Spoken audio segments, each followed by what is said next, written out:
Good morning, dear students. How are you? I hope you all are well. So, students, today we will continue the chapter number 16, the four realm of the earth. So, in today class, we will discuss about atmosphere. Okay, students. You know, in previous class, we have already discussed lithosphere and hydrosphere. So, in this class, we will discuss atmosphere. Okay, so students, can you imagine living without breathing? No, because we need air for this. Okay, the realm of air that surrounded the earth is called the atmosphere. Okay, and it remains bound to the earth due to the force of the earth's gravity. Okay, and it extends for about almost 10,000 kilometer above the surface of the earth. Okay, जो अर्थ का surface है उससे lump sum 10,000 kilometre तक क्या है ये जो extend है इसका. ठीक है, एंड बियॉन्ड इसके बाद में क्या है, एयरलेस स्पेस है. Okay, as we go higher the density of air keeps decreasing. That's why we are go higher up the mountain, we find the difficult to breathe.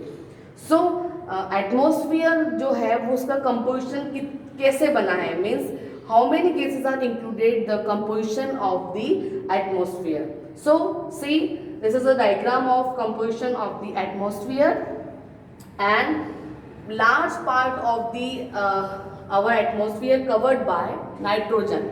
Okay, means 78% part is covered by nitrogen and 21%, only 21% part covered by oxygen. And you know oxygen is our क्या है, हमारी जो breathing की gas है. हम क्या करते हैं, ब्रीथ करते वक्त इनहेल करते हैं ऑक्सीजन और रिड्यूस करते हैं carbon dioxide gas.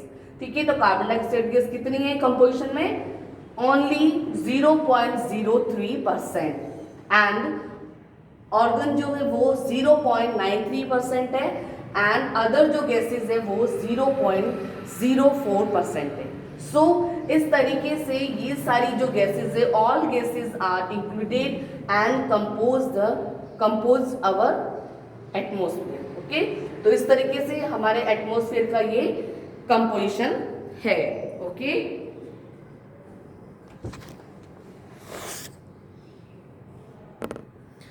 So next we talk about layers of the atmosphere. Okay, जो हमारा एटमॉस्फेयर है उसकी डिफरेंट लेयर्स है, troposphere, stratosphere, mesosphere, thermosphere and exosphere. अगर ट्रोपोस्फेयर की बात करें तो ये सबसे लोएस्ट लेयर है and most related to life on the earth. Okay, and the troposphere extends upwards for about 8 kilometer to 16 kilometer. Okay, what about 8 to 16 kilometer? क्या हमें मिलेगी, ट्रोपोस्फेयर जो है वो. ठीक है, then most weather phenomena are noticed here. जो weather phenomena है वो हमें ट्रोपोस्फेयर में ही देखने को मिलता है. स्ट्रेटोस्फेयर की बात करें तो it's extending to about 50 kilometre above the troposphere. ठीक है, उस वो कौन सी है, stratosphere. It is important because of the ozone layer. This layer protect us from the lethal ultraviolet rays of the sun. Okay, troposphere से 50 kilometre above जो है ये होती है स्ट्रेटोस्फेयर लेयर को बोलते हैं. और इसका सबसे बड़ा जो इम्पोर्टेंस है वो क्या है, ओजोन लेयर की जो ओजोन लेयर हमारे ऊपर जो आती है उसको रोकती है.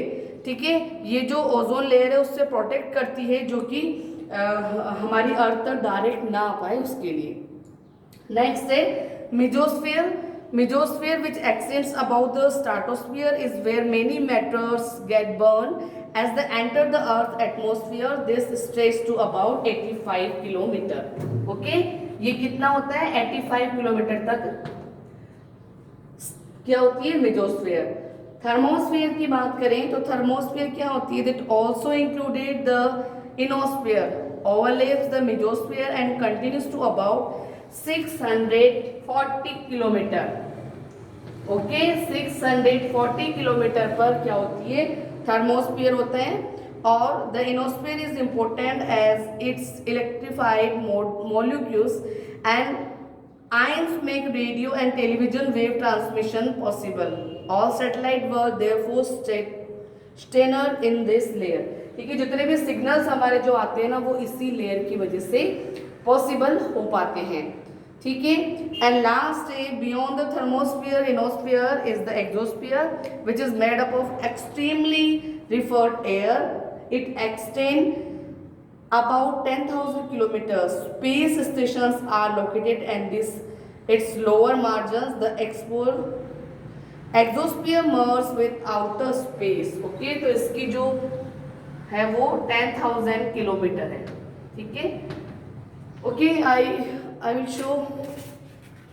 सी, ये जो है हमारी सबसे नीचे ट्रोपोस्फियर. ओके, ट्रोपोस्फियर के बाद में हमारी है स्ट्रेटोस्फियर. उसके बाद जो लेयर आती है वो मेसोस्फियर.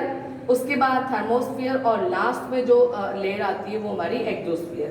तो ये जो लेयर्स है ये जो है हमारी एटमॉस्फेयर की डिफरेंट लेयर्स है जिनसे कि हमारा एटमॉस्फेयर मिलकर के बना होता है और हर एक लेयर की अपनी एक इम्पोर्टेंस होती है. ठीक है. सो नेक्स्ट अगर हम बात करें तो next importance of the atmosphere अगर हम बात करें so it acts as a bland and help in maintaining the right temperature on earth. Atmosphere क्या करता है, हमारी जो अर्थ है उसका राइट जो टेम्परेचर है उसको मेंटेन करने में अपना एक इम्पोर्टेंट रोल प्ले करती है. कौन? हमारी atmosphere. Okay, and air has weight and it's exchange pressure on the earth surface. This atmospheric pressure is highest near the surface of Earth and it decreases with an increase in altitude. Okay, air pressure is also affected by temperature. When our air gets heated, it becomes light and rise up. Okay, the rising air causes low air pressure. Likewise, when air cools, it becomes heavy and sink down. The sinking air causes high air pressure. This causes movement of air called wind from region of high pressure to region of low pressure. So इस तरीके से जो हमारी third realm है atmosphere वो भी हमारे अर्थ के लिए बहुत ज़्यादा इम्पोर्टेंट है. डिफरेंट गैसेस से मिलकर के ये बना होता है. इसमें जो लेयर्स हैं, हाउ मेनी लेयर्स? 1 2 3 4 5 लेयर्स से मिलकर के हमारा जो एटमॉस्फेयर है वो बनता है. So that's all for today. Next class we have discuss next topic. Thank you and have a nice day.